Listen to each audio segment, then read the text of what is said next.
Ituturo po natin ngayon kung paano po sumali rito sa USDT BitShare. Punta po tayo sa Messenger ng ating sponsor and then kokopyahin natin itong referral link. Ilolong press lang po natin yung referral link and then click copy. So after po nating maklik copy, punta po tayo sa ating Web3 wallet at gagamitin natin ay yung Polygon based na network. So pwede tayong gumamit ng Trust Wallet, ng Token Packet or maybe SafePal o kaya kung may MetaMask kayo, pwede rin. Basta any Web3 wallet. So yung gagamitin ko ngayon para makita ninyo is yung Trust Wallet. So i-click natin yung Trust Wallet. And see to it na meron pong laman yung Trust Wallet natin. So tulad nito, yung USDT ko, meron siyang laman na 110 USDT. Ayan. And yung Polygon, at least lalagyan lang natin ng at least mga 10 to 15 polygon, pwede na yon. I-click muna natin itong discover sa lower right and i-paste natin sa taas yung referral link ng sponsor and let's click search and let's click start staking. Let's click sign. So i-click natin na lang yung X. Ayan, lumalabas po yung current referrer. Pero kung iba yung nakalagay dyan, pwede nyong palitan yan. Okay? Pwedeng i-delete nyo muna yung referral link na nakalagay doon sa lahat ng history. I-remove muna natin and then i-paste again yung referral link. So this time, ang gagawin natin, magde-deposit muna tayo sa staking. Pero bago yan, pwede natin i-click itong Save Wallet. Anong purpose ng Save Wallet? Para po ma-install natin yung UBS Coin Wallet. So click lang po natin yan and let's click OK. Now, let's go to staking. Nandito po sa quick start. Pwede tayo mag-stake. Or pwede rin, i-click natin yung pangalawang button sa baba. Yan po yung staking, yung pinindot natin, yung may new. So pagdating dito, pwede tayong mag-deposit na. So meron tayong laman doon na 110 USDT. So ang gagawin ko, magde-deposit ako ng kahit 90. Kasi po yung 30, i-reserve ko yun panglagay doon sa mining. So ilalagay natin kunyari 90. Okay? $90. And let's click submit. Okay? Submit purchase.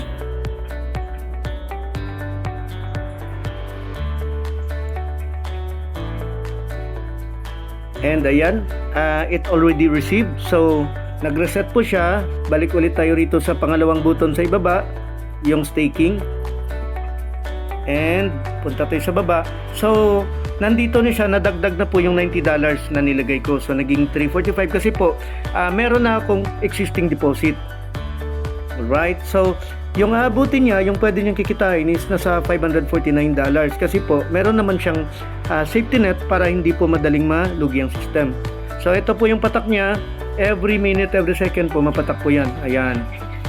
By the way mga partners, every 15 days tumitigil po siya yung patak na ito. So yung resume staking button, pipindutin nyo lang, tapos i-approve lang and magre-resume na ulit yung staking. Kapatak na siya 24/7. Balik tayo sa home. So may $20 pa tayo. Ang gagawin natin, meron tayong tinatawag na shareholders pool. So i-click natin itong pang-apat. Yan. Yung pang-apat. Papakita natin kung paano tayo bibili ng tinatawag na stockholding o decentralized stockholding. So parang ito parang bumibili ka ng stockholding ng Jollibee, ng McDo, ng Google, ng Facebook, o kaya mga malalaking companies. Kaya lang, normally sa centralized system, bibili po kayo ng stockholdings through broker. So pag mayroong broker, syempre may porsyento rin po yun. Okay. So ang maganda nito, kasi direkta na po tayo, pwede tayong bumili rito. Ito po, purchase package. Sample lang, bibili ako ng kunyari $5 worth. So yung $5 worth, 200% ROI yung babalik sa akin. Wala po siyang time frame kasi po yung stockholding, tulad ng centralized stockholdings, wala namang promises yung Jollibee sa'yo kung kailan ka makakatanggap ng dividend. Basta dollars mo, kikita siya hanggang $10 or 200%. Click lang natin itong package and then makikita na natin yung balance in USDT. Pwede naman kung gusto mong pangbayad ay ibang crypto, i-click mo lang itong select payment token. Mamimili ka kung USDT BitShare Coin o kaya Polygon or any crypto. Pero since yung pangbayad ko is dollars, isa-select natin dollar. So let's click submit and approve.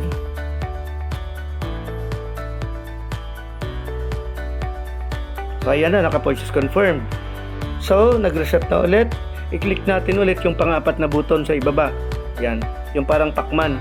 So yan po yung shareholders pool. May 791 face value na po ako ng US dollars na pwede kong tatanggapin. Alright? So tulad nito, merong 20 cents na kita rito. Now, may tinatawag tayong round table. Ano naman itong round table? Click natin to. So meron itong sinasabi rito na to accumulate USDT volume where 50% ng platform's USDT global sales is dynamically distributed regardless of entry ticket. Ibig sabihin po, pag pumurchase tayo rito at nakasali tayo sa pila, meron itong karera. Yung entry mo, kikita po siya ng unlimited na re-entry. So, i-click natin ito, purchase package. Kung makikita nyo rito, merong 625. Ang 625, pag bumili ka niyan, papasok po kayo sa pila. Yung pila sa harap mo, merong naunang nakapila at ikaw na nakapila sa likod, uusog ka sa harap, forward, hanggang sa makarating ka dun sa pinakaharap. Once you reach the top dun sa forward, sa harap, you will be the one na bibigyan ng 3750. Okay. So, yung matatanggap mong 3750, hahatiin ng system yan sa tatlong hati. Yung 625, pupunta po yan sa auto re-entry. Magiging re-entry ulit itong 625. So, ilalagay ka ng system ulit sa likod. Para yung mga nakapila, uusad at uusad forward hanggang makarating dun sa dulo, sa harap. Now, yung pangalawang part ng hatian, yung 1250, i-auto upgrade ng system dito sa 1250. And then yung pangatlo ay 1875, matatanggap mo yan, claimable yan, withdrawable yan sa iyong claimable balance. Now, paulit-ulit yan kakarera ka, auto upgrade. Yung pangalawa rito, yung 1250, nagkaroon ka nito, raise to 75, magkakaroon ka ng claimable na 3750 at i-upgrade ka rito sa 25. Sa 25, raise to 150, magkakaroon ka ng $75 and then i-upgrade ka sa 50 hanggang sa makarating ka rito sa pinakadulo, 25,600. Once you reach 153,600, you will receive a $128,000 na claimable. Okay? So, paulit-ulit lang ito kasi simula rito sa baba hanggang sa taas, pwedeng umabot po ng 204,000 plus sa isang complete potential cycle. Now, let's go click UBS Coin. Ang makikita mo rito, yung unang submenu sa baba, yung parang rocket, yung kulay puti na naka-highlight. Yung pangalawang button dyan is yung itong sa right side, yung mining, yung parang kidlat. Okay? So, pwede tayong magmina dyan. So, pero una, papakita natin itong UBS Coin Global Pool. Parang USDT stock holding pool din ito. Bumibili ka rin ng stock holding shares. Kaya lang, dito naman in UBS. Okay, so ito, purchase package, sample natin. So, yung 50 UBS, magkano po yung equivalent yan sa dollars? At saka yung 100 UBS, magkano yung equivalent sa dollars? So, balik muna tayo rito. Meron ditong exchanger. Yung nasa taas, yung Polygon, yung sa baba, USDT. So, papalitan muna natin itong exchanger. I-click natin yung sa gitna para yung USDT sa baba, aakyat sa taas. Click natin yan. Ayan. And then, yung USDT sa taas, Polygon yung sa baba. So, papalitan natin yung Polygon ng UBS para malaman natin kung magkano yung $1 kung ilang UBS. So, let's click Polygon. And i-select natin ang USDT BitShare. Ayan. Now, magkano po yung isang UBS? Kung ita-type natin dito sa baba, sa buy, ilagay natin yan, 1 UBS, equivalent siya in dollar is 0.101199. Ibig sabihin, 10 centavos po in dollar sa equivalent ng 1 UBS. So, ibig sabihin, meron akong $15. Okay? I-click ko lang itong max balance. Meron akong 148 UBS. Okay? So, pwedeng hindi na natin i-convert. Pwedeng pambayad ka agad yung dollars. Pero para pakita lang natin sa lahat, i-convert natin. Yung $15 ko, i-execute natin. Click natin execute.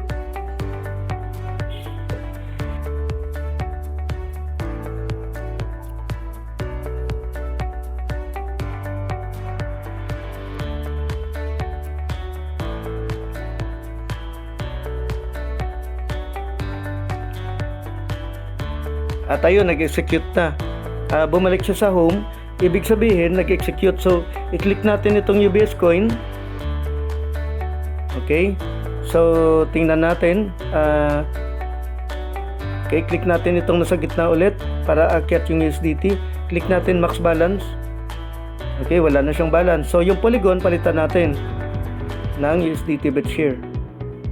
Ayan na, UBS yung sa baba. So, i-click natin itong nasa gitna ulit para akyat yung UBS, then click max balance. Ayan, may 154 na.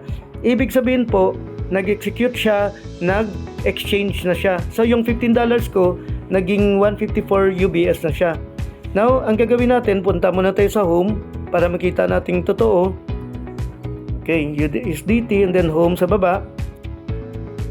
Okay, nandito na yan sa balance. Ayan, may 154 UBS na ako. Okay. Now, balik ulit tayo sa UBS coin. Ang gagawin ko, mga kaibigan, papakita ko sa inyo kung paano po mag-purchase ng stock holding pool using UBS.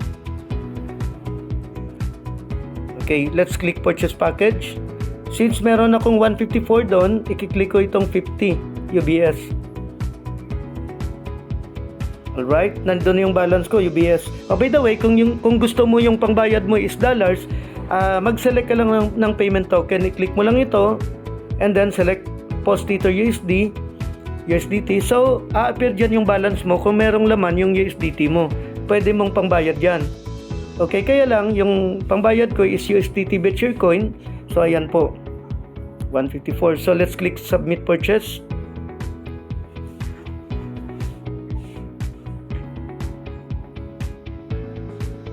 Approve.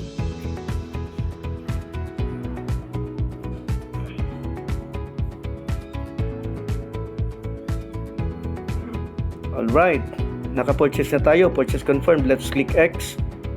Okay, bumalik ulit sa menu. Oy, may nanalo. Okay, may nanalo sa raffle. So, UBS coin. Click natin ulit yung sa lower right, UBS coin. Okay. And nandito na, dumagdag na po yung face value ko sa UBS coin, 760 UBS, yung pwede kong matatanggap. So, ito na po yung pinurchase ko, yung 50 UBS. Ayan. And sa ibaba ulit, sa lower right, i-click natin itong parang kidlat, yung submenu na parang kidlat, yan po yung UBS coin mining. Since may natira pa tayo doon, mga 104 UBS, ang gagawin ko, magmamining ako rito, magdadagdag ako ng mine. Okay. Ita-type ko lang dito, example 100 UBS. Okay, let's click submit. Okay, so may makikita po tayong click to select payment token. Naka-default po ito sa UBS, so pwede ko siyang i-click submit kaagad para makapagbayad ako ng UBS. Pero kung gusto mong palitan, i-click mo lang itong click to select payment token, and then mamimili ka ngayon kung yung pambayad mo Polygon, Rapmatic, or any na crypto. So, kung gusto mong Post Tether USD, piliin mo yung Tether USD. Yan. Pero since na pangbayad ko is USDT BitShare coin, so ito yung pipiliin ko, of course. And then I click submit.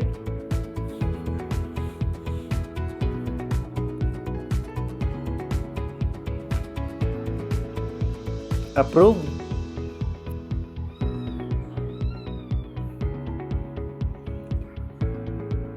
And ayan na mga kaibigan. Okay, bumalik siya sa home. So balik ulit tayo sa UBS coin. Click natin yan. And click mining.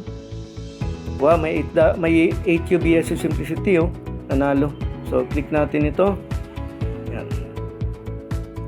Balik tayo sa extracting coins. Ito po. So bumibilis yung patak ko. May 1051 UBS na akong pwedeng tatanggapin. Which is, ang current extraction is 22.7. So pag umabot yun ng 50 UBS, pwede ko na siyang withdrawin. Ito po yung mga mina ko, yung mga binili ko ng UBS. Yan. So magmimina tayo kasi partners, mura pa lang yung presyo ng ng UBS coin. So kung pupunta ka rito sa dito sa ibaba, UBS coin mining, dito sa unang button dito, yung parang rocket. Dito sa UBS coin global, click natin X. Dito sa ibaba, may makikita po kayo rito na eto. Yan. About UBS coin, total supply 1 billion and 0.10 cents or 0.1 USDT yung presyo. So ito po yung contract address, i-click lang natin. Pagka-copy natin yan, okay, labas tayo. So ito po yung coin market cap. Dito sa search, i-click mo lang yung search and click paste. I-paste mo lang yung address ng ng UBS. Ayan na, lalabas siya. UBS 1004 yung price. Ayan, click natin yan. And makikita po ninyo rito na meron siyang actual price na 0.1. Ayan. So makikita natin yung actual na bilihan ng tao. Ayan. So may sarili siyang cryptocurrency na pwede nating imina. Okay, so balik tayo rito. So mga partners, click natin itong mining, extracting coins dito sa lower right. So magmina po tayo kasi po since murang-mura pa lang yung UBS coin, what if nakapag-ipon ka ng let's say mga 10,000 UBS tapos pumalo siya ng $10 a day yung isang UBS. So 10,000 times mo siya ng 10, ibig sabihin magkakaroon ka ng $100,000. Paano kung nakaipon ka ng 100,000 UBS at kahit pumalo lang siya ng $2 o di may $200,000 ka. So maganda po yung mining nito kasi ang mining tutulong po siya along with USDT BitShare sa iyong paglago, sa pag-asenso mo. So dito po sa USDT BitShare staking, dollars po yung ginagamit natin. Okay? So let's try to join and invite others to share our USDT BitShare na opportunity.